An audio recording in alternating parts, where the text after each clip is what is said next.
بسم اللہ الرحمن الرحیم۔ معزز ناظرین و سامعین، السلام علیکم ورحمۃ اللہ وبرکاتہ۔ ایک شخص سرکار دو جہاں صلی اللہ تعالی علیہ وآلہ وسلم کی بارگاہ اقدس میں حاضر ہوا اور عرض گزار ہوا کہ یا رسول اللہ، فلاں بندے نے میرا اونٹ چوری کر لیا ہے۔ جس پر چوری کا الزام لگایا گیا تھا اس کو بمائے اونٹ کے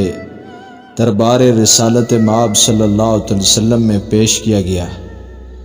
سرکار دو جہاں صلی اللہ تعالی علیہ وآلہ وسلم نے مدعی سے گواہ مانگے۔ اس نے 2 گواہ بھی پیش کر دیے، تو جس پر الزام تھا اونٹ چوری کرنے کا، اس کے ہاتھ کاٹنے کا حکم جاری کر دیا گیا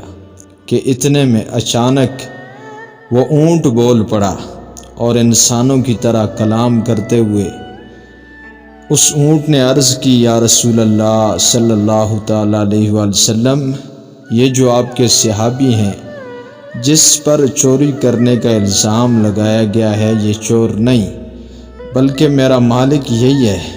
اور الزام لگانے والا منافق ہے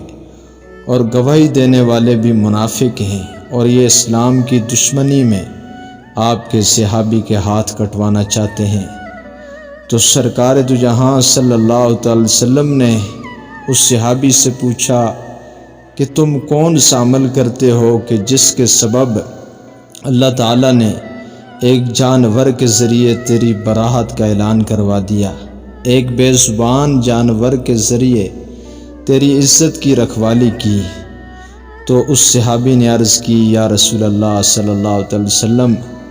میرے پاس اور تو کوئی خاص عمل نہیں، بس ایک عمل ہے کہ میں اٹھتے بیٹھتے آپ صلی اللہ علیہ وسلم کی بارگاہ اقدس میں درود پاک کا ہدیہ پیش کرتا رہتا ہوں۔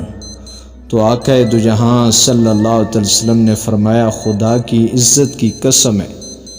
اسی درود پاک کی برکت سے آج اللہ نے تیری عزت کی حفاظت فرمائی ہے، اس کو کبھی ترک نہ کرنا۔ درود پاک کے صدقے میں جیسے آج اللہ تعالیٰ نے مدینے کی عدالت میں تجھے بری فرما دیا، کل میدان محشر میں بھی